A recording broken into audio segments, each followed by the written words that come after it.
Já deu um abraço aí, está pertinho de você. Glória a Deus. Se não abraçou, dá um abraço agora. Glórias a Deus. Glória ao teu nome, Jesus.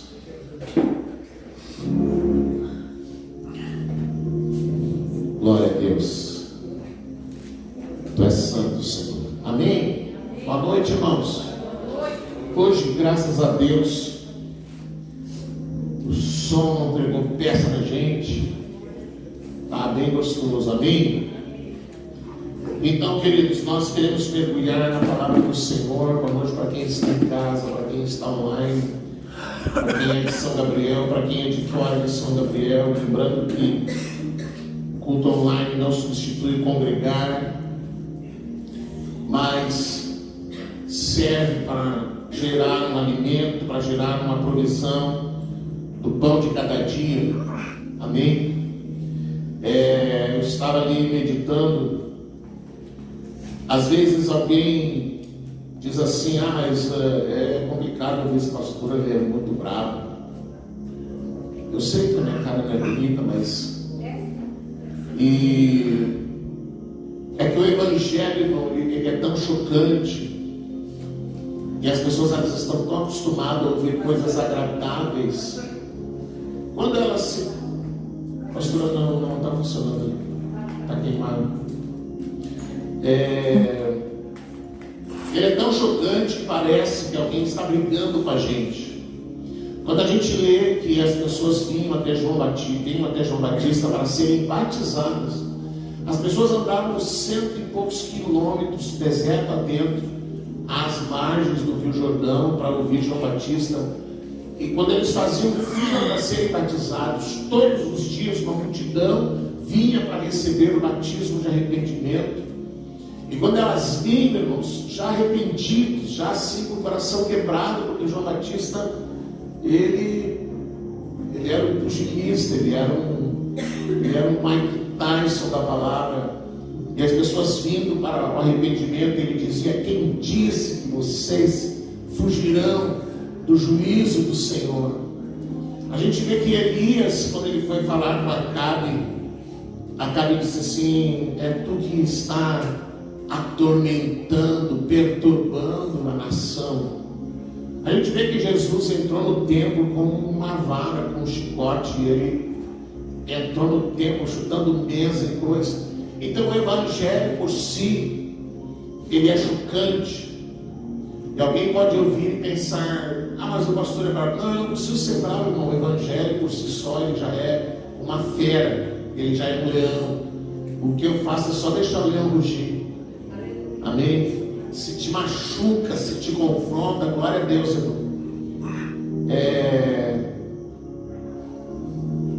Se eu não me engano, foi Charles Spurgeon que disse que melhor que você sofra agora ouvindo a palavra do que você sofrer na próxima era, sofrer a disciplina do Senhor. Então é melhor você chorar agora.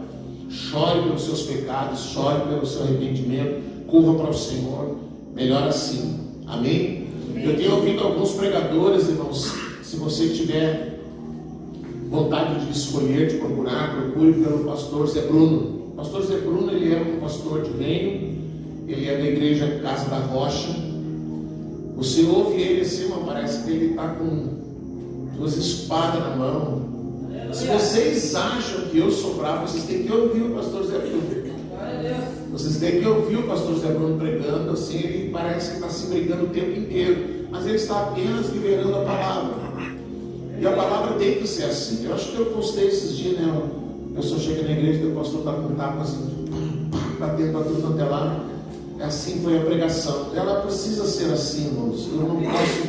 Eu prefiro que seja assim, porque a palavra é assim, do que eu tentar aliviar para você e Deus cobrar de mim. Amém? Vamos orar então, Pai, em nome de Jesus. Nós queremos agora ouvir a Tua palavra. Nós queremos, Senhor, nos alimentar de Cristo. Queremos receber de Ti, Senhor. Nós abrimos o nosso coração, nós abrimos o nosso espírito, e nós oramos para que o Senhor abra os nossos ouvidos, Senhor, para ouvir e para entender. em nome de Jesus. Amém. Amém? Vamos lá então. Vamos abrir a palavra em Juízes. Juízes capítulo 17. E nós vamos hoje ver como que uma família lidou com uma situação muito complicada. Vamos lá então. Juízes 17, verso 1. Depois, quando eu terminar de ler, eu vou fazer uma pergunta para você. O que você vai me dizer dessa situação que está registrada aqui em Juízes capítulo 17, 1. Havia um homem chamado Mica, que habitava na região montanhosa de Efraim. Em um certo dia ele confessou a sua mãe: aqueles teus 13 quilos de prata, a propósito dos quais ouvi como pronunciaste uma maldição contra o ladrão, estão aqui comigo, eu os furtei. A sua mãe então exclamou: seja o meu filho bendito de Yahvé.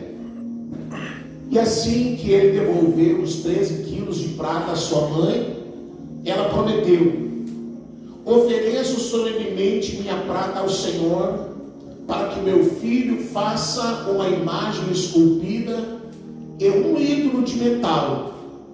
Por isso eu te devolvo a prata. Ele, porém, não quis ficar com a prata e devolveu tudo à sua mãe.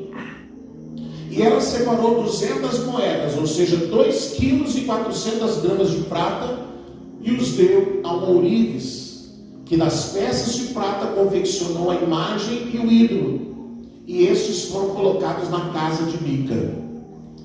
Ora, este homem Mica tinha um santuário, uma casa de deuses, e fez um colete sacerdotal e alguns ídolos da família, e consagrou um dos seus filhos como sacerdote.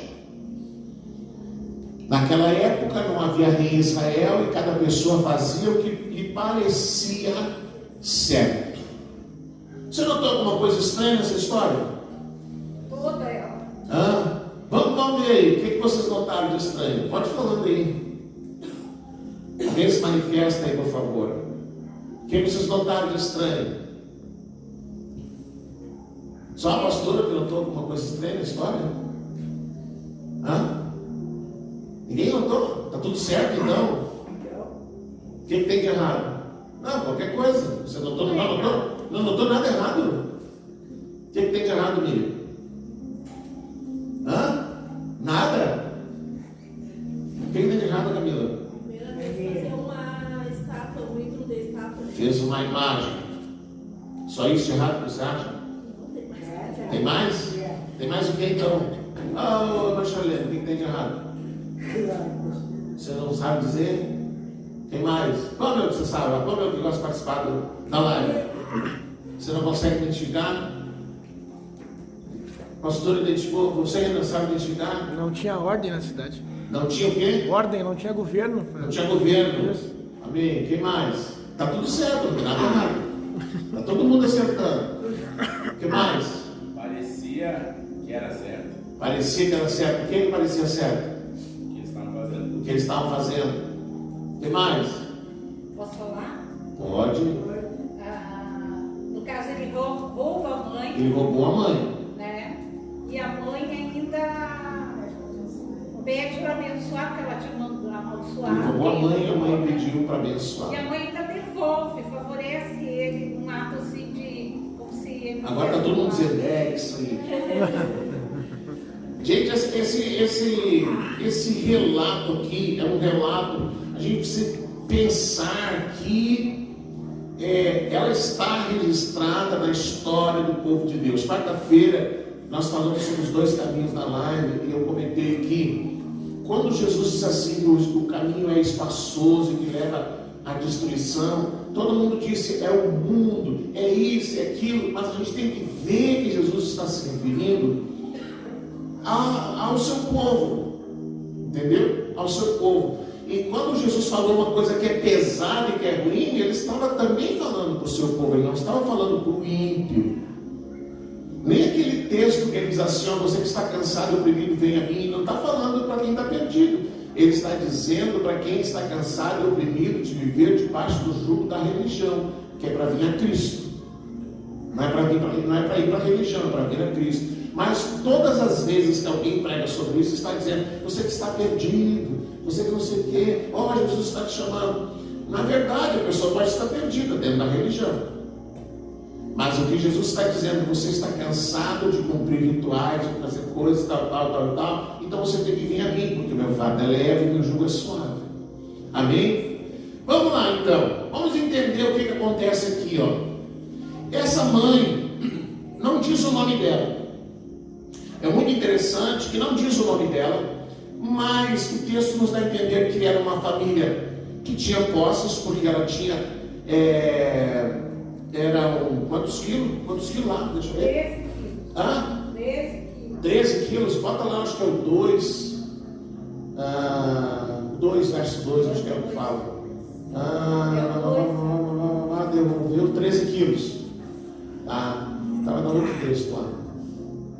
Devolveu os 13 quilos. Então essa mulher tinha em casa essa quantidade ou mais, eram 13 quilos de prata. Sabe quanto que dá hoje esses 13 quilos de prata? 13.800 dólares. Ou em reais são, no dólar na cotação de 5,50, 76.280 reais. Então não era pouca coisa. E essa mulher então percebeu que havia sido roubada. Ela deu falta dessa quantidade de 13 quilos de prata. 13 quilos de prata é 13 quilos de prata, é bastante coisa. Eram muitas moedas. Ela percebendo que foi roubada, ali no verso 2, ela diz que ela comentou com o filho, que ela conversou com o filho que havia sido roubada, mas o filho, esse filho não é uma criança, tá? Esse filho não é um adolescente. Esse filho é um homem casado que tem outros filhos. Então essa mulher é uma avó. E esse filho ouviu a conversa da mãe, ouviu o que a mãe falou, ouviu a denúncia que ela fez e que havia sido roubada. E ele ouviu também que como ela não teve a quem recorrer, enfim, ela começou a amaldiçoar quem havia lhe roubado. Ela começou a liberar palavras de maldição sobre a quem tivesse roubado, porque ela não conseguiu descobrir quem era. O filho ouviu, sabendo que ele que havia roubado ficou quieto, não disse nada para a mãe. Então ela começou a amaldiçoar. Talvez ele ouvia ela dizendo, ouvia ela falando, e tal coisa, amaldiçoava e tal. E aí esse filho não se arrependeu. Mas ele teve medo da maldição. Ele não se arrependeu, mas teve medo da maldição. E porque teve medo da maldição, ele juntou de novo dinheiro, sei lá se tinha gasto uma parte ou não, porque não está declarado aqui. Mas diz que ele juntou dinheiro e levou para a mãe. E quando ele fala com a mãe, o que vocês estranham aqui agora? O que tem de estranho ali no verso... no 2, deixa eu ver se é o 2, Em certo dia, vamos ler de novo primeiro, vamos lá, vamos emendar aqui os pensamentos aqui para você. Havia um homem chamado Mica, que habitava na região montanhosa de Efraim. Um certo dia ele confessou a sua mãe: aqueles teus 13 quilos de prata, a propósito dos quais ouvi como pronunciaste uma maldição contra o ladrão, estão comigo. Eu os furtei. O que tem de errado aqui? O que está errado aqui nessa situação? Ou vocês acham que ele fez certo? Só devolvendo? Estava com ele, mas não mostrou arrependimento dele. Não demonstrou arrependimento, não pediu perdão para a mãe. Ele apenas disse: fui eu que roubei. Sabe aquele dinheiro que a senhora está dizendo aí e tal? Aqueles 13 quilos, aquela prata toda, que está comigo fui eu. Aí ele disse para a mãe: eu que furtei, eu que roubei, eu que entrei na casa, eu que tirei, e eu trouxe aqui de volta. Ele não demonstrou arrependimento, ele não demonstrou que havia pecado, ele parece-se que ele não tem nem muita noção do que fez, do ato, porque aquilo ali é um crime que ele fez. Aquilo ali ele pecou contra a mãe e ele cometeu um crime. E a mãe antes estava fazendo o quê? O que ela estava? Ela estava amaldiçoando. Essa mãe, até um segundo atrás, ela estava buscando justiça, ela queria justiça, ela queria que o ladrão fosse punido, ela estava amaldiçoando o ladrão, sabe lá o que ela não declarou, né? Que morro, que era mão, sei lá o que ela falou, amaldiçoando aquele ladrão, proferindo uma palavra de maldição, até saber que quem havia lhe roubado era o filho. Ela estava com raiva, ela estava com ira, ela estava revoltada, mas quando o filho chega para ela e ele diz para ela assim: sabe aquele dinheiro que ele roubou? Fui eu, está aqui comigo e eu vou te devolver. E aí o que essa mãe faz agora? Abençoa o filho. Ela abençoa o filho. Ela sabia que tinha amaldiçoado o ladrão e que, portanto, o ladrão era o filho e que agora o filho estava debaixo de maldição. Ela não repreendeu esse filho, ela não deu uma lição para nele, ela não corrigiu o filho, embora sendo um pai de família, era filho. Filho é filho, seja de idade que for. Ela não é, as mães aqui, ela não é assim: irmã Lourdes, a senhora que é mais idosa aqui, se o seu filho apronta para a senhora fica quietinha? Vai ter que conversar. Não importa se ele já é pai, não importa. Como é que é lá, gente? Você faz a mão na cabeça? Não, se bobear, o pau pega. Tem que conversar assim, e cobrar deles. Tem que cobrar, não é assim? Ela não é. Não é assim não. Então essa mãe, que é avó, mesmo que o filho fosse adulto, mesmo que o filho tivesse outros filhos, ela devia ter tomado um posicionamento, ela devia ter dito alguma coisa, ela devia ter corrigido ele, ela devia ter disciplinado ele, ela podia ter denunciado ele para as autoridades, mas ao invés de todas essas coisas, ela abençoou o filho. Ela abençoou o filho, ela declarou: abençoado seja o meu filho bendito do Senhor, seja o meu filho abençoado pelo Senhor. E aí ele devolve, vamos lá, no verso 3. E assim que ele devolveu os 13 quilos de prata à sua mãe, ela prometeu o seguinte: eu ofereço solenemente a minha prata ao Senhor, para que o meu filho faça. Gente, pelo amor de Deus, povo de Israel, lá na lei de Moisés, o que a lei dizia? Sobre imagens, sobre ídolos. Não farás para ti imagens esculpidas de madeira, de metal, do que há nos céus, do que há sobre a terra, ou semelhante ao que há embaixo sobre as águas. Não faça mais escultura. Essa mulher agora, ela abençoou o filho e ela disse: eu vou dar essa prata para que seja feita uma imagem, para que sejam feitas imagens, para que o meu filho faça uma imagem esculpida e um ídolo de metal. Por isso eu te devolvo. Agora ela estava brigando pela prata, ela estava brigando por aquele valor. Afinal de contas, não é qualquer um que pode abrir mão de 76 mil reais. Você pode? Está me sobrando aqui 76 mil reais. Pode pegar, não quero não precisa. Não, ela simplesmente agora devolve. Ficou naquela história: o filho queria entregar porque tinha medo da maldição, a mulher agora queria dar para o filho, não fez nenhuma menção de disciplina. No verso 4, ele porém não quis ficar com a prata e devolveu tudo à sua mãe. Ela separou 200 moedas, ou seja, 2,4 kg de prata, deu ao ourives, que das peças de prata confeccionou a imagem e um ídolo, e eles foram colocados na casa de Mica. E ali vai indo a história. Esse filho montou uma casa de ídolos, e aí ainda não contentando-se em fazer uma casa de ídolos, ele pega um dos filhos, manda fazer uma roupa sacerdotal, uma estola sacerdotal, lembra do linho e tal? Mandou fazer uma estola sacerdotal, e ele consagrou aquele filho como um sacerdote da casa de ídolos que ele havia montado. Como disse a pastora Márcia, está tudo errado, está tudo errado. Mas hoje é dia das crianças, né? E hoje a gente quer falar com os pais, com quem é pai e quem é mãe. O amor é a coisa mais importante que um pai e uma mãe têm para dar para os seus filhos. O amor é o legado que os pais deixam para os filhos. Mas o amor não aceita tudo. O amor não aceita tudo.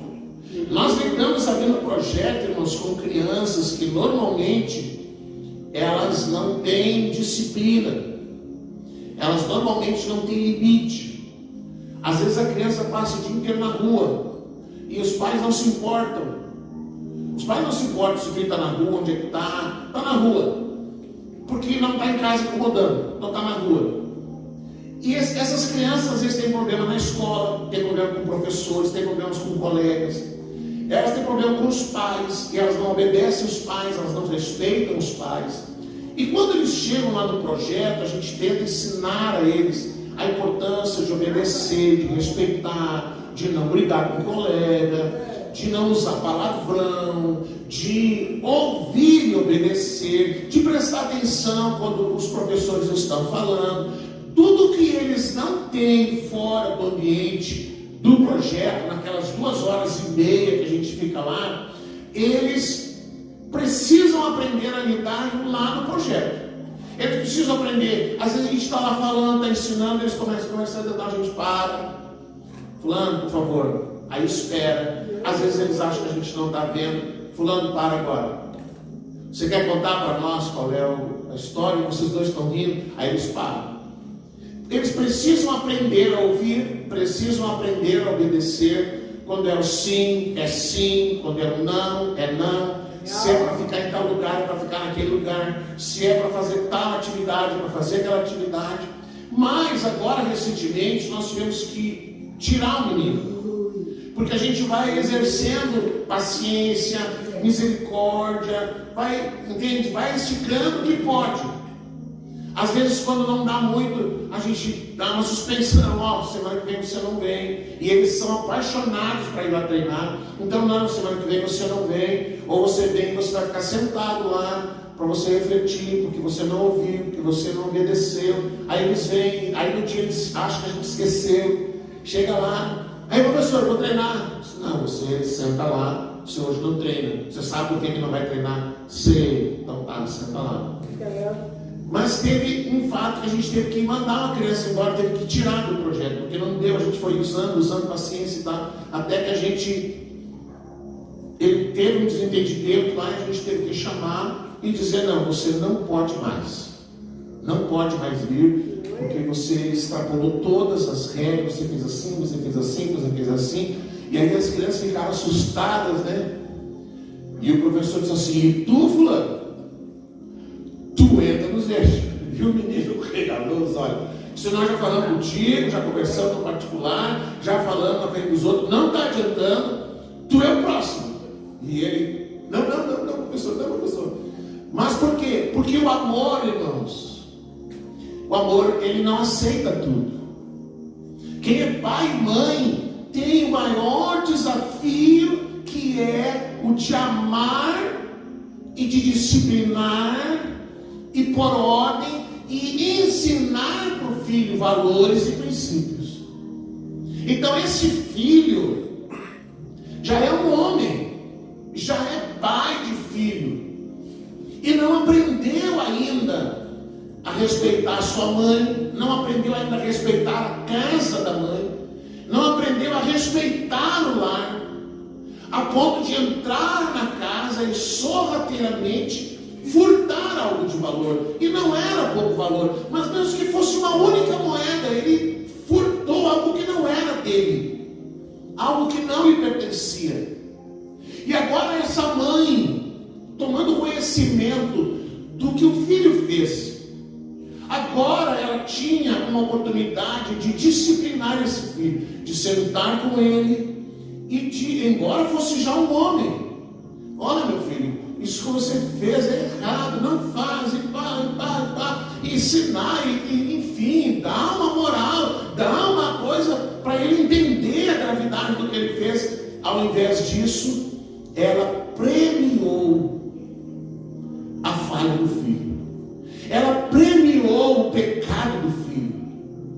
E quando um pai e uma mãe, eles, de alguma forma, eles dão um prêmio para o desrespeito do filho, às vezes o pai disciplina e a mãe, mas coitadinho do menino, coitadinho da menina, você não devia, vai ficar de castigo, ou vai não sei o que, mas ele gosta de ver TV nessa hora, não, e aí um disciplina e o outro quer passar pela autoridade do marido ou da esposa, né? Quando as meninas eram pequenas, agora são adultas, é mais difícil, filho adulto dá mais trabalho, porque criança você dá uma ordem, tal, o adulto, irmão, é adulto, já se governa, vamos dizer assim.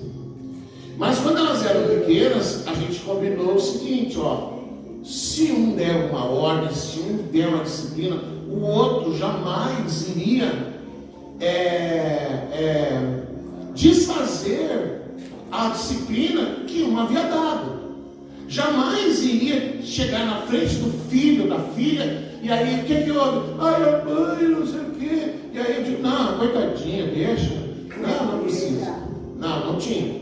Eu não fazia isso. Ou se elas, porque filho gosta de jogar, você sabe, né? Eu não estou dizendo nada que é estranho. Filho gosta de jogar. E o filho descobre qual é a parte mais fraca.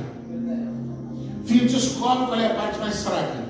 Filho descobre se é a mãe ou se é o pai. E aí, ou então eu vou lá, e tapada ela, e ela na mãe, mãe, pai.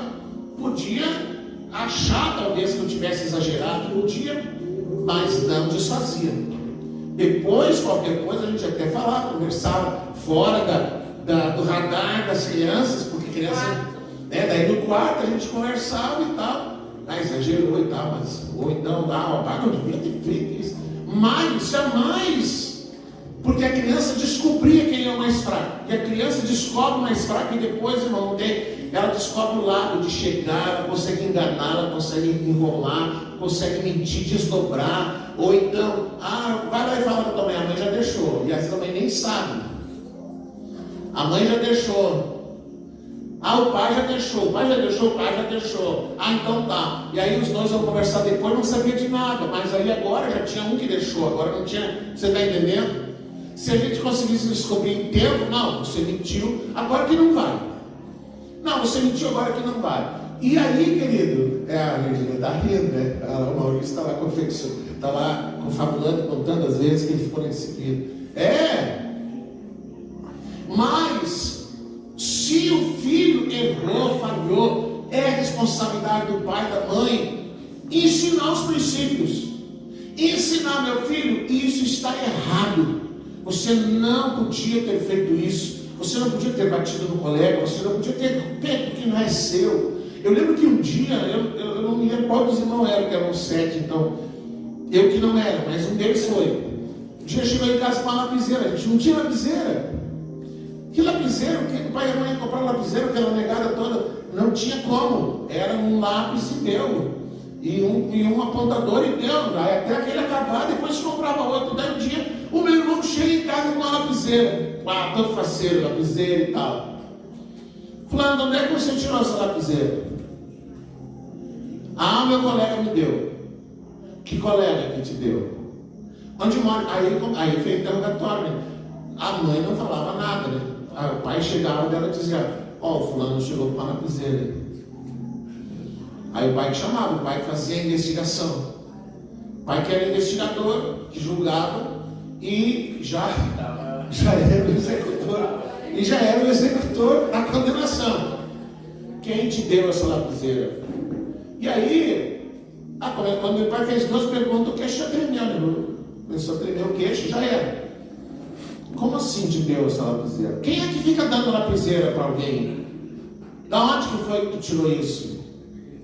Não, pai, me deu. Deu o quê? Pois então vamos lá agora na casa do teu colega, tu vai me mostrar quem é que te deu. Pronto, já era. Pegou na ratoeira, né? E aí o pau sentava. Nunca mais ninguém apareceu em casa com lapiseira, com borracha, com nada. Um dia, olha o que eu fiz um dia. A gente andava uns 2 quilômetros para chegar na escola. Era a pé. O pai tinha carro, não levava ele de carro. A gente ia a pé. Podia estar chovendo, não tinha conversa. Não afrouxava. Bom, pega a capa e vai. Pega a capa e vai. E a gente ia 4 naquela época, 4 juntos, 4 meninos mais velhos, iam juntos estudar na mesma escola, 2 quilômetros de casa.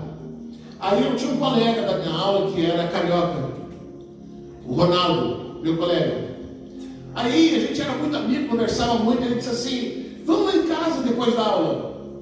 Eu disse, não. Na hora eu sabia que eu não podia ir. Não posso. Eu não tenho nem dinheiro para passagem. Não, mas eu pago a tua passagem. Tu vai lá em casa e tal, depois tu vem para casa, te dou dinheiro. Tu vai e volta, sem problema nenhum. Eu disse, não, acho melhor não ir. Não, vamos. E aí, né, eu vou. E fui. Terminou a aula terminava 15 para 6 da tarde, já escurecendo já. E eu me fui bem faceiro, peguei o ônibus, era lá no centro, lá na rua Riachuelo, bem no centro de Porto Alegre, no miolo, nos cortiços, assim, no apartamento, parecia uns cortiços, assim, um monte de família, era família por quarto, assim, um monte de gente que me leva naquele lugar lá, gente, que loucura, né? Eu bem faceiro, não era condomínio não, era cortiço mesmo. E eu bem faceiro, cheguei lá, tomei café, conversamos, assisti um TV, sei lá que hora da noite, eu vou embora. Peguei a passagem e fui embora. Quando eu chego em casa, onde que tu estava? Onde que tu foi? Os outros 3 chegaram e eu não cheguei. Onde que tu foi? Aí eu fui na casa do meu irmão, que amigo? Aonde que tu foi? Que rua que tu foi? Que ônibus que tu foi? De que jeito que tu foi? E aí tem aquelas perguntas assim, que a gente quase não pensa, né? Como é que tu foi? Não, ele me pagou a passagem. Que dinheiro ele tirou para te pagar a passagem? Por que ele pagou a tua passagem? Não, pai, meu amigo, que amigo que é? Como é que esse teu amigo te leva sem falar com a gente? Não sei o que. E como é que tu vai sem ordem nenhuma? Ninguém tá vendo? Pai, já pai.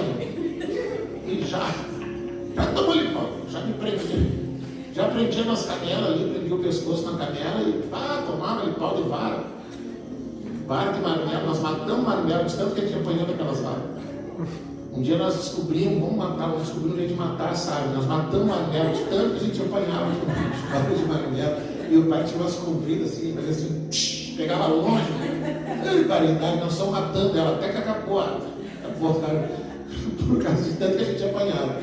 Mas não passava despercebido, irmãos.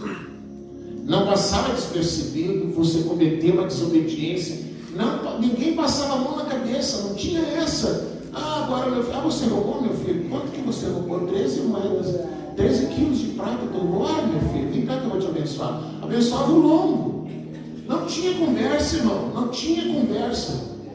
Agora essa mãe, não.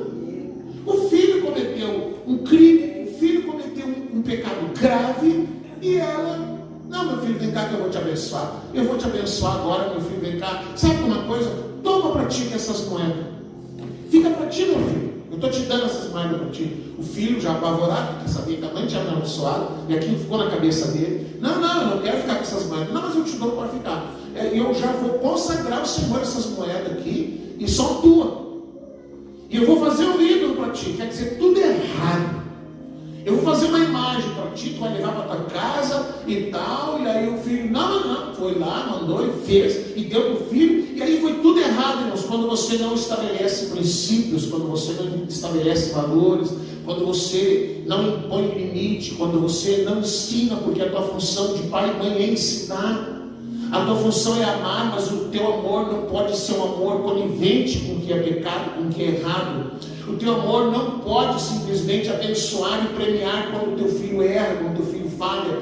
Você tem que sentar com ele, tem que disciplinar. Quando as meninas eram pequenininhas, a gente aprendeu que você não fala com criança assim, olhando, forçando a criança a olhar para si. Você tem que chegar na altura dos olhos dela e você tem que conversar com a criança, você tem que explicar para a criança. Então a gente não espancava as crianças, não vou matar pau.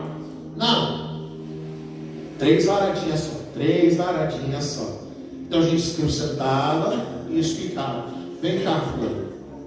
Você sabe que você... Sim, pai, eu sei, pai, eu sei. Aí a gente achava que estava apanhando. Eu sei, pai. Ah, você errou, você fez isso, você sabe fazer nada, você desobedeceu, você desrespeitou, você tem filho. Você fez assim, você fala, o que fosse. Você fazia entender, fazia explicar, entendeu? Você tem que cuidar para não fazer mais isso. Tá, pai, eu vou cuidar, não vou fazer mais. Tá, agora 3 varadinhas. Aí dava a primeira, parecia que estava morrendo. Falta só mais 2. E eram as 3 varadinhas, fosse a gravidade que fosse. Eram 3 varadinhas e deu. Agora vamos me mandar prender. 3 varadinhas só e deu. E pronto, resolvi o problema. Não, acabou a situação, pronto, sentava, conversava, chegava lá e não está agora. Vai descansar. Aí tudo bem, acabou não passando. Mas a oportunidade de ensinar, de disciplinar, de tentar impor limites, de tentar fazer com que a criança entenda que há uma linha que ela não pode ultrapassar, que ela não pode desrespeitar, jamais. Deus o livre, se eu fizesse uma coisa dessa, eu já tinha morrido. Se eu sendo criança, ou mesmo agora adulto, se eu fizesse uma coisa dessa, a mão do meu pai dá 2, a minha mão já é grande, mas a do meu pai dá 2 ou 3 da minha, parece uma raquete. Se eu fizesse uma coisa assim, eu hoje tomaria pau do meu pai. Ele com 86 anos, você não acha que ele ia me poupar, não? Ele ia me chamar na responsabilidade, ia me disciplinar de alguma forma, porque isso aqui é inaceitável. Você não pode premiar a desobediência. Você não pode premiar o desrespeito. Quem é pai e mãe precisa entender que se o filho falhou, se o filho errou, se o filho cometeu o que fosse, é responsabilidade primeira dos pais de promoverem uma disciplina, de explicar. A gente vê quantas vezes a mãe soube que o filho cometeu um crime, ou o pai, a própria família foi lá e chamou a polícia e entregou. Não, você fez errado, estou entregando aqui, eu sei que fez errado. Nós não podemos ser conivente com o pecado. Nós não podemos ser conivente com aquilo que está errado, com aquilo que é falho. Nós vivemos um tempo agora em que ninguém gosta de ser confrontado. Ninguém gosta de que seja chamado a sua atenção. As pessoas são muito melindrosas. E no meio gospel, criou-se a mentalidade de que ninguém pode julgar, só Deus pode me julgar, só Deus pode me dizer alguma coisa, só Deus pode me falar. Não, irmão, se você falhou, se você errou, se você está fora, alguém tem que chegar para você e tem que falar para você: não, isso aí está errado, isso não pode ser assim. E aí, se você ouve alguma coisa, porque ser confrontado, irmão, a Bíblia diz assim, que no momento em que nós somos confrontados, aquilo não é bom. Não é bom para ninguém ser confrontado. Não é bom para ninguém ser desmascarado. Não é bom para ninguém ser envergonhado porque cometeu um ato falho, um ato errado, um ato de pecado. Mas a disciplina, ela vai gerar cura. A disciplina, ela vai criar no nosso pensamento, na nossa mentalidade, no nosso coração, um alerta. E vai ficar na memória: não, isso aqui não posso mais fazer. Isso aqui não pode fazer parte da minha vida. Pergunta para mim se depois eu fui de novo na casa do meu amigo. Nunca mais. Não tenho amigo. Não tenho amigo para ir na casa assim. Não, porque eu aprendi. Lógico que eu sabia que eu estava errado, mas eu achei que não ia dar nada, né? Foi atrás do amigo. Eu achei que não ia dar nada. Afinal de contas, eu não gastei um dinheiro que era meu, enfim. Não fiz nada de errado, eu só desobedeci. Eu tinha que estar em casa em tal hora e não estava. Fui chegar de noite, sei lá que hora, era 1 hora de viagem até o centro de Porto Alegre, 1 hora de viagem para voltar, já dá 2 horas. Mais o tempo que eu fiquei lá, eu sei lá que hora que eu cheguei em casa, 9h30, 10 horas da noite. Para quem tinha que estar 6h30 em casa, eu já tinha extrapolado todo o que podia e que não podia por bastante tempo. Mas eu aprendi. E uma das últimas vezes que meu pai me disciplinou, chegou em casa e disse assim: o Luiz fez tal coisa. Minha família toda me chama de Luiz. O Luiz fez tal coisa. Aí meu pai chamou. Eu sabia, vou tomar pau. Eu já ia preparado porque eu sabia que ia apanhar. E eu era o mais calmo. Está aí a pastora para confirmar. Juntar aquela negrada toda, eu sou mais calmo. Meus irmãos são tudo foguete sem água, assim. E aí, meu pai me chamou, vem cá. Tá, vou lá. Eu tinha falhado mesmo, tinha errado mesmo, tinha aprontado mesmo. E aí ele disse, é verdade que tu disse isso e isso para tua mãe? E aí eu disse, não é verdade. E ele disse assim, olhou nos meus olhos e disse, tu estás dizendo que a tua mãe mentiu? E aí já dá aquele frio na espinha, né? Não, eu não estou dizendo isso. Então me diz.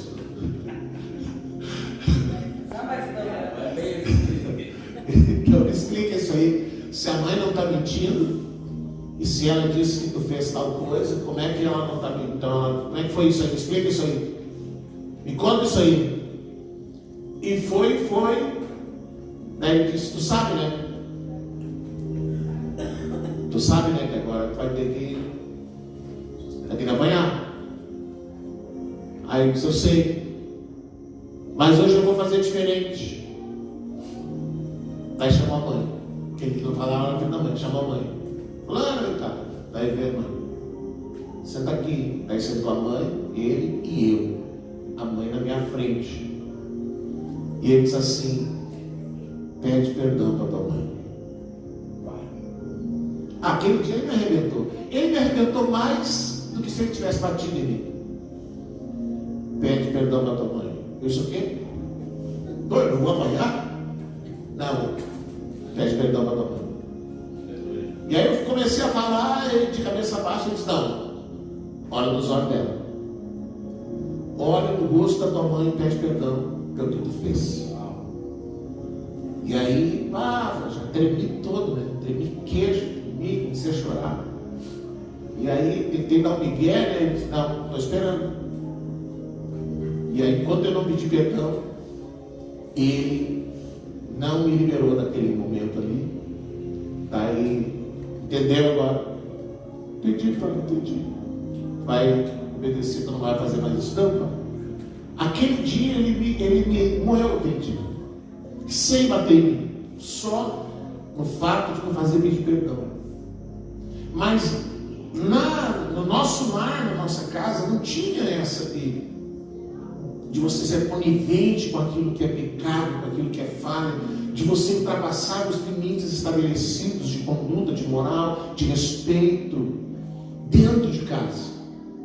Você não podia, a gente não tinha como ultrapassar isso. E toda vez que a gente ultrapassava algum limite, tinha disciplina. Havia necessidade da disciplina. E graças a Deus, porque havia a disciplina, para a gente aprender que há lugares que a gente não pode ir. O seu filho precisa saber que há lugares que não cabem a ele, que não fazem parte da vida dele, que não podem fazer parte da vida dele, que há limites que não podem ser ultrapassados. E você que é pai, que é mãe, tem que saber olhar para o seu filho e entender que ele é uma esponja, ele está absorvendo, irmãos, tudo que o mundo está mostrando. A minha geração não tinha novela para assistir, para aprender com novela, não tinha internet para a gente aprender com a internet. A gente fazia arte porque era ruim mesmo, era maldade, era da natureza humana fazer arte. Gurizada não tinha que fazer, a gente fazia funda, e enfim, matava passarinho, às vezes tomava de pau que matava passarinho, mas a gente era criado solto, a gente ia para a rua. Passava o dia na rua quando não tinha aula. Quando escurecia, a gente vinha para dentro de casa, porque também estava, graças a Deus, não estava 7 crianças dentro de casa. Quando chovia, era um inferno 7 crianças dentro de casa. Mas se não, a gente sabia que não tinha limites, a gente não podia ultrapassar. A gente nunca entrou na casa de alguém para roubar. A gente nunca foi lá e trouxe algum dano, algum prejuízo para aquilo que não era nosso, aquilo que não nos pertencia. Porque sempre havia disciplina. Então você que é pai, você que é mãe, você não pode premiar a desobediência de um filho, você não pode premiar se ele pecou, se ele falhou. Você tem que ter dentro da sua casa, com o seu marido, com a sua esposa, vocês têm que conversar e vocês precisam definir como é que nós vamos agir, que tipo de disciplina nós vamos usar, que tipo de limites, o que vocês vão usar como argumento para que aquela criança perceba que ela errou, que ela falhou, e isso não vai ficar por isso mesmo. Então, não, me dá aqui esse telefone, você vai ficar sem telefone, você vai ficar sem videogame, você vai fazer tal coisa, enfim, algum jeito, alguma forma, você que é pai, que é mãe, tem que saber como tratar com o seu filho, sem ser uma pessoa violenta, sem ser um pai ou uma mãe que espanca, sem ser um pai ou uma mãe que mata o seu filho a pau, mas que ele saiba que dentro da sua casa existe disciplina. Dentro da sua casa, o pecado não vai ser premiado. Você não vai premiar a falha, você não vai premiar a transgressão, você não vai ser conivente com o pecado, você não vai passar a mão na cabeça e dizer, não, meu filho, vai ficar tudo bem. Não, até vai ficar, mas você vai ter a sua disciplina. Você vai ter a sua disciplina. Você vai ter que sofrer um dano por aquilo que você fez. Porque se hoje, que é pequeno, imagina esse homem já era pai, quantas vezes ele deve ter feito alguma coisa e nunca foi punido ou disciplinado? Que filho é esse que não ora mais com pai e mãe, mas que se acha no direito de ir lá e roubar 76 mil reais e achar que não ia dar nada, achar que a mãe não ia fazer nada, e que devolve não porque teve arrependimento? Porque às vezes a gente vê um criminoso, ele é preso, daí ele está lá chorando. Por que ele chora, você sabe? Chora por quê? Chora porque foi descoberto, não é porque cometeu o crime. Chora porque foi descoberto, chora porque vai preso, chora porque daí vai para a cadeia, e aí dependendo do crime que cometeu, sabe que lá os coleguinhas vão pegar ele. E daí ele chora. E lá a polícia vem e diz, mas não demonstrou nenhum arrependimento. Não demonstrou arrependimento. Mas por que ele está chorando? Porque foi preso, porque queria ficar livre, queria ficar, entende? Achou que não ia acontecer nada. E quando é que isso precisa ser ensinado? Quando criança. E mais, você que é pai e mãe, eu vou dizer para você, quantos anos você tem para estabelecer o caráter do seu filho, você sabe? Até que idade você tem que transmitir para ele ensinamentos que vai fazer parte do seu caráter? Você sabe até que idade? Até 6, no máximo 7 anos, você tem para trabalhar com esse filho. Para ensinar para ele conduta, caráter, moral, respeito, enfim, as coisas que fazem parte da vida. Depois dos 7 anos, ele já está na escola. E aí quem vai ensinar para ele é o mundo. O mundo é que vai ensinar para ele. O filho pequeno, ele abraça a mãe e diz, mãe, eu nunca vou te deixar. Beija e diz, nunca vou te deixar, mãezinha, nunca vou te deixar. Deixa chegar nos 15, 16, se apaixonar por uma menina, como eu digo, as meninas calcinha suja, se apaixona e vale mais o que diz a amiga, o que diz o amigo, o que diz os colegas da escola, do que a palavra de um pai e de uma mãe. Às vezes a professora, se é uma pessoa bem intencionada, a palavra dela vale mais do que a palavra de um pai e de uma mãe. Então o seu tempo é 6, 7 anos. Depois é o mundo que vai ensinar. É o mundo que vai trabalhar na cabeça dele. É o mundo que vai ensinar tudo que você não quis ensinar, o mundo vai ensinar. E hoje a internet ensina, o YouTube ensina, o TikTok ensina. E às vezes a criança tem lá os seus celulares, os pais nem estão vendo o que essa criança está assistindo. Esses dias eu vi um filho que chegou para o pai e disse assim, um vídeo, o filho disse para o pai, eu vou matar minha mãe. O quê? Não, eu queria uma faca. E o pai foi conversando e foi perguntando e tal. Ele disse, mas onde que você viu isso? Eu vi no TikTok. O que tem que fazer quando a gente se sente pressionado em casa? Eu vi na internet. E aí o pai disse, por que a tua vida não está boa? Foi conversando com a criança, foi explicando para ela e demoveu a criança daquele pensamento, daquela ideia. enfim, mas o que você não ensina, o que você não fala, o que você às vezes quer esconder do seu filho, o mundo vai ensinar. A rua vai ensinar. E se você não aproveitou o tempo que você teve para ensinar, para trabalhar o caráter, para trabalhar a conduta, para trabalhar o respeito, para trabalhar que ele tem que respeitar o colega, que ele tem que respeitar pai e mãe, que ele tem que pedir com licença, que ele tem que dizer por favor, enfim, porque senão hoje, se você não sai da frente, eles atropelam. Não tem essa história de com licença, por favor, sim senhor, sim senhora, nada disso. Eu chego no mercado, passo no caixa, umas crianças lá no caixa. E o que o senhor quer? O senhor quer? Lá você quer? Sim senhora. Quanto que dinheiro deu tanto? O senhor vai falar, sim senhor, todo mundo é cliente, todo mundo é sim senhora. Às vezes vamos dizer assim, a senhora está no céu. Não, é o respeito que manda. É respeito, porque esse dia eu estava brincando com a pastora, cheguei no posto de gasolina, e eu disse para ela, eu ia fazer aquela brincadeira que o pessoal faz na internet lá, de começar a falar com a frentista, minha querida, meu amor, para ver qual seria a tua reação. Ela disse, não faz isso, mas não tem essa, esse senhor, essa senhora, tal, seja quem for a pessoa, não importa qual é a idade, o meu tratamento é esse senhor, essa senhora, não importa se a pessoa é mais nova ou mais velha, porque afinal de contas, todo mundo que eu atendo, eu sou mais velho que todos eles. Mas o respeito a gente aprende em casa, não é na escola. O respeito a gente aprende em casa, com o pai, com a mãe, com os avós. Então hoje, queridos, dia da criança, nós vemos que essa história, esse relato da palavra de Deus, ele termina com idolatria, com confusão, com destruição, com conivência. E a gente precisa saber, irmãos, que por mais que a gente ame, a gente não pode, por mais que a gente tenha que proteger os filhos, a gente não pode, essa proteção não envolve o mau caráter. Não envolve o mau caráter. Por mais que a gente tenha que ame o filho, a gente tem que ter coragem de confrontar, chamar e perguntar. E o filho tem que saber dizer a verdade. Tem que dizer a verdade. Amém?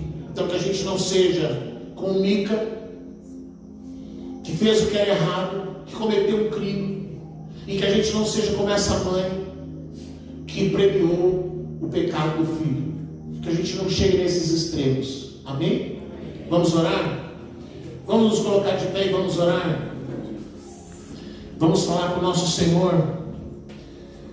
Você que é pai, você que é mãe, como eu disse, as nossas duas meninas são adultas já. E eu ontem estava dizendo, alguém disse assim, um menino disse assim, um disse, pô, tua mãe fica te chamando de bebê. E ele deu risada e disse, qual é o problema? Minha filha tem 24 anos, eu chamo ela de bebê. Aí ele ficou todo sem jeito. Eu disse, não tem problema de ser chamado de bebê. Então as minhas já não são mais bebê. Mas quando precisa, a Isabelle está lá em Jaraguá, ela fica meio desazada com alguma coisa, e a pastora disse, chama ela e conversa com ela. E aí eu chamo, converso, por que ela está faceira? A palavra de um pai, a presença de um pai. A mãe pode falar 500 coisas, mas se o pai não direcionar uma palavra, se o pai não liberar uma palavra, parece que aquilo não dá muito sentido. Então o pai tem que entrar em jogo, o pai tem que dizer. A Hannah é muito espoleta assim, e aí às vezes ela fica meio estressada, de quem é, qual é o problema? Tu vai querer ser ruim, eu também sei ser ruim. Aí eu falo assim, ela, não, pai. Aí ela já amolece na hora. Na hora ela percebe que ela ultrapassou um limite que ela não devia ultrapassar. E volta atrás, vem toda carinhosa, e abraça e beija. E vocês vão ir lá na loja, ela me abraçava. Ai, pai, que bom que tu veio aqui me ver. Mas é assim, a gente tem que estar sempre orando para que o Senhor nos ajude a completar a nossa missão de paternidade. Vamos orar? Glória a Deus. Quero colocar um louvor aqui, queridos, que é muito importante, que fala, eu vou orar. A gente sabe que orar, irmãos, a oração ela é uma chave que encerra o dia. E ela é uma chave que inicia um novo dia. Uma oração. Então a gente vai orar nessa noite para que o Senhor nos dê graça para a gente lidar com as situações que a gente enfrenta no nosso dia a dia. Feche os seus olhos. Feche os seus olhos.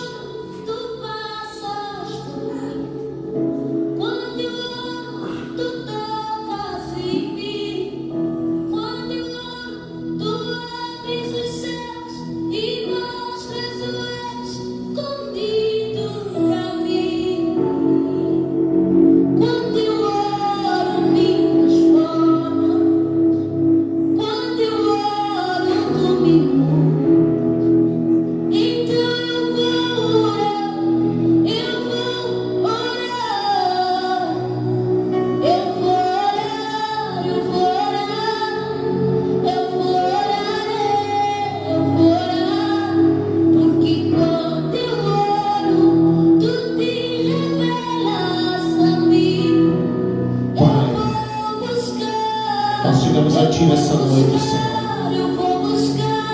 Ah, Jesus, como nós precisamos de Ti, Senhor.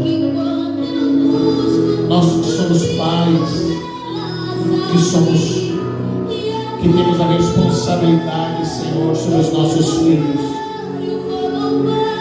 que não podemos negligenciar a nossa missão de paternidade, não podemos negligenciar a nossa missão de marcar a vida de um filho, de uma filha, de discipulá-los no Teu caminho, de ensiná-los sobre a vida, de ensiná-los sobre andar nos Teus caminhos, Senhor.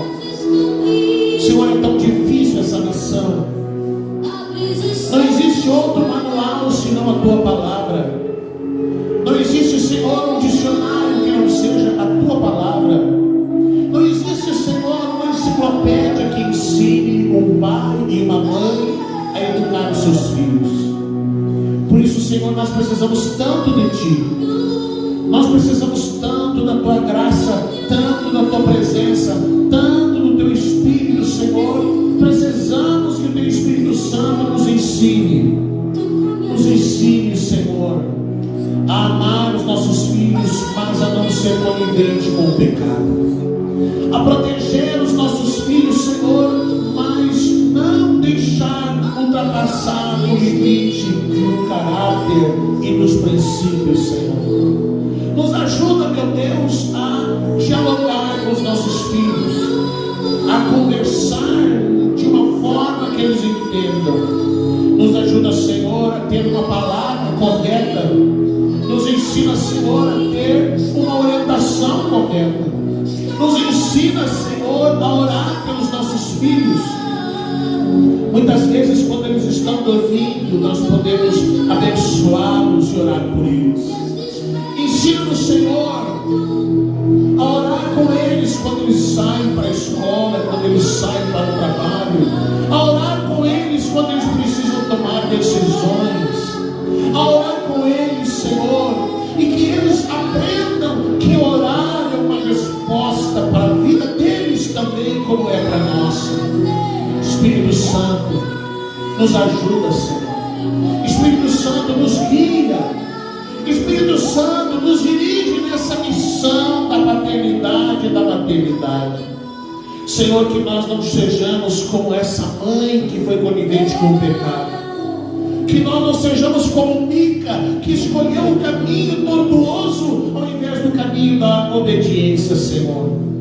Que Teu Espírito Santo nos guie. Que Teu Espírito Santo nos dirija. Que o Teu Espírito Santo venha de encontro a cada um de nós, Senhor. E que nós possamos vencer esse desafio. Em nome de Jesus. Em nome de Jesus. Amém e amém, Jesus. Amém.